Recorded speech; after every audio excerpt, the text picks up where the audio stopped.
This was in a play called Back Lane Center, and this was my father, Waislitz, and Rokhl Holtzer was the mother. And I remember, because I wanted to go off with a non-Jewish boy, and I got a big slap in the face from her in the play.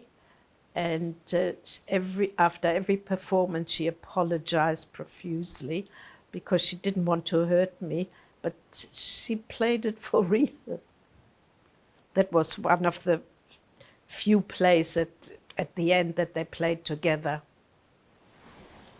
And did you know him very well, Waislitz? I didn't play with him so many times. I think my Yiddish wasn't good enough for him. He was very particular about language. I played, as I said, much more with Rokhl Holtzer, and we had